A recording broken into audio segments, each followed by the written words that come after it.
Денес не е вака најавивме. Имаме привилегија да разговараме со Васка Мојсовска, инаку председателка на Националната федерација на фармери.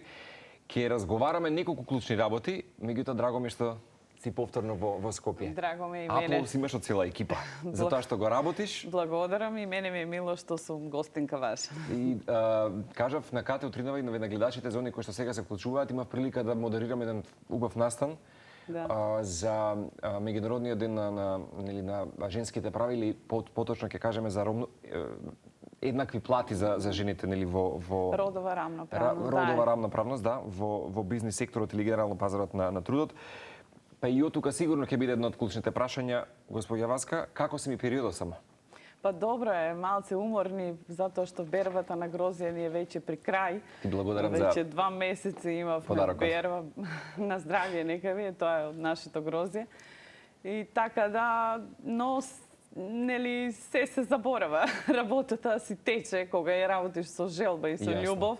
Тоа ти е секојдневна рутина и веќе се навикнуваш и на предизвиците се навикнуваш, ама така е, така. И на предизвиците, и на проблемите со кои што се соочуваш, затоа што нели ништо не е едноставно, нели.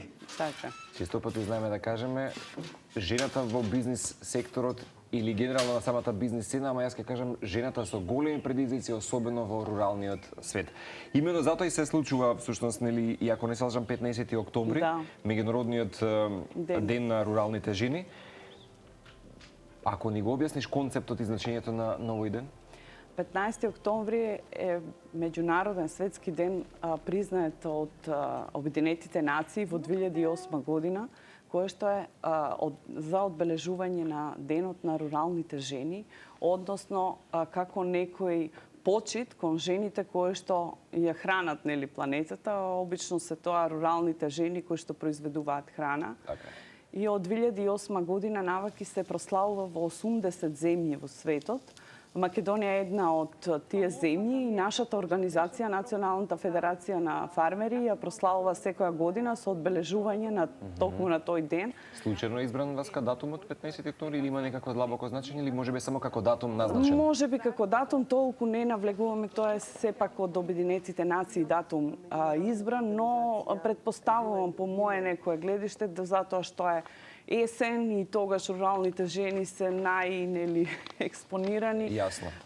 По таа некоја логика. Инаку Националната федерација на фармери, како што ви кажав, го одбележува овој ден нашата мрежа на жени фармери во склоп на организацијата е активно земена учество во одбележувањето на овој ден. Ние на секоја година го одбележуваме во рурални средини на различни краеви од Македонија, каде што се собираат некаде преку 100 жени, наши членки на организацијата, и секоја година со различен концепт го одбележуваме денот на руралната жена.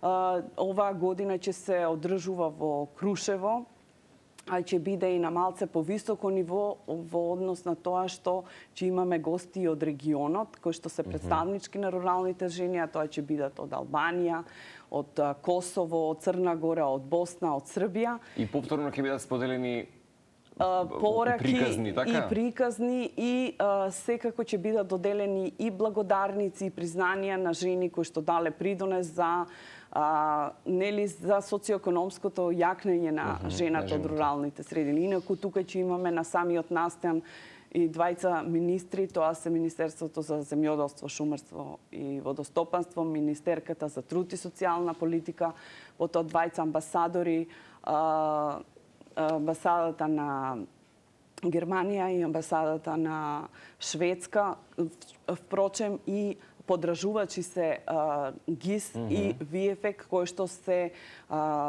поддржувачи на самиот настан. Би сакала да те прашам, има силен акцент за неплатената работа на жените во рурални средини, особено семејна грижа. Ако те прашам, низ твоја призма, што би требало да се стори, да речеме, тој сегмент? Па, видите, 64% од жените во рурални средини се наоѓаат како во процентот на неплатена работна сила, а 64, да, како невработени.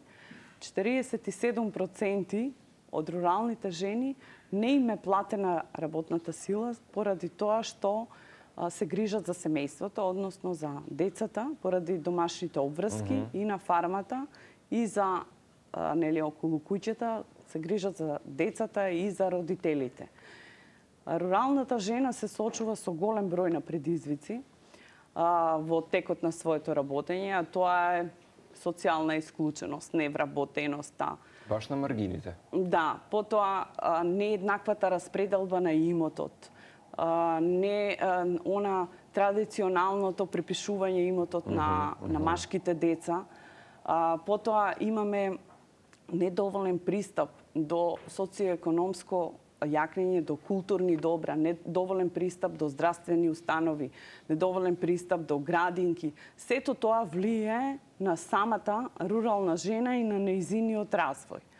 Но ние како организација се трудиме преку сите наши активности кои што ги имаме во склоп на организацијата, да се потрудиме барем малце да се олесни животот и начинот на функционирање на оваа рурална жена. Претпоставам дека меѓународниот ден е за јакнење на капацитетите всушност на секоја жена индивидуа во руралниот бизнис и сектор. Така е. Токму и 2018 баш на руралниот ден мислам на денот на руралната жена ја потпишавме и декларацијата со двете министерства за труд и социјална политика и Министерството за земјоделство за социоекономско јакнење на руралната жена. И од тогаш наваму се заложивме сите и државните институции, а и ние невладиниот сектор, вклучително ние како организација, да работиме активно, да се создаваат мерки и програми кои што ќе ја поттикнат руралната жена да се избори за своите права. Ние имаме жени кои што имаат само 5%, значи тоа е статистички податок. Во руралните средини само 5% од жените поседуваат имот. Тоа е тоа е податок кој што самата жена ја прави севкупно. Збориме статистички земјени податоци цела земја. Да, 95% во руралните средини земјата им припаѓа на мажите, а само 5% од жените имаат имот на свое име. И тоа зошто е така?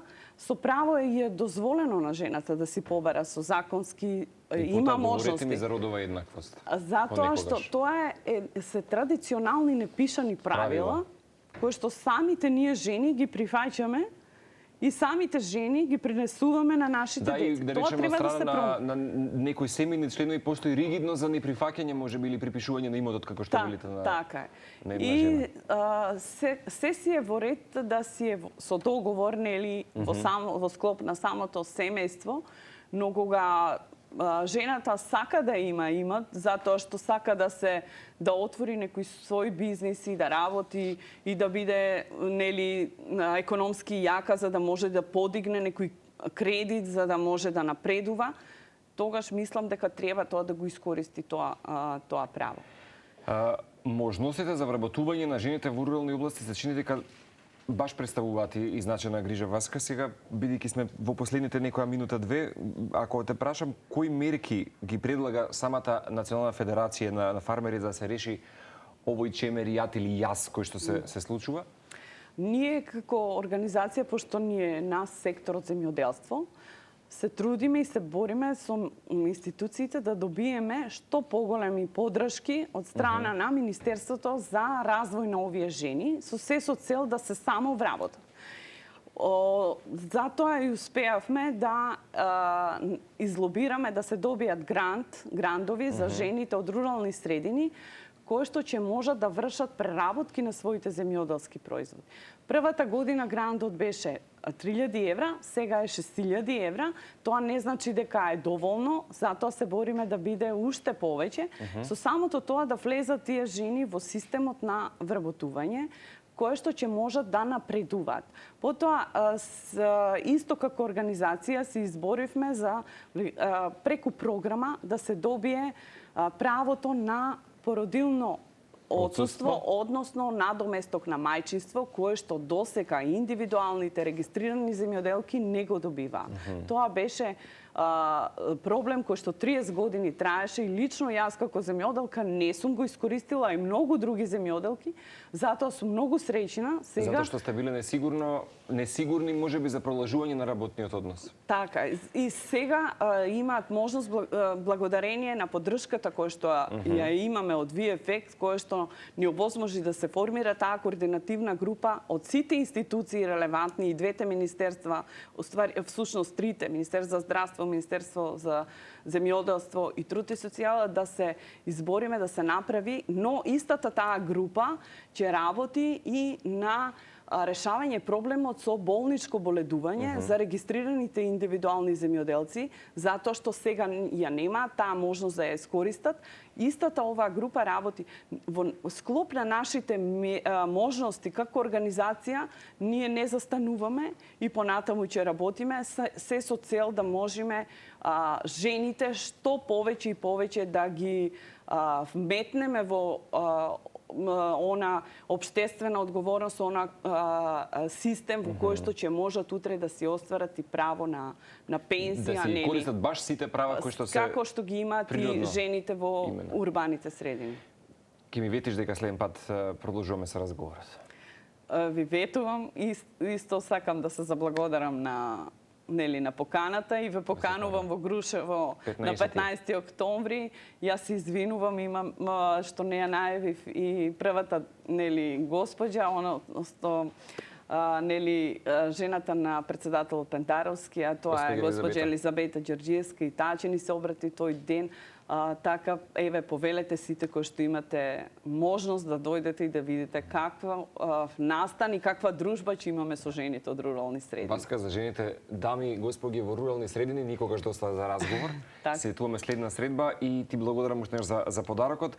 Ке да ветиме само кусо дека во Кујна ќе имаме Па имаме ние доста жени кои што всушност сите рурални жени се и добри во кујната. Имено. Се одлични, така да имате избор. Ќе биде убаво искуство. Повторно ова нова сезона која што започнавме на утринската на Телмо. Ти благодарам уште еднаш.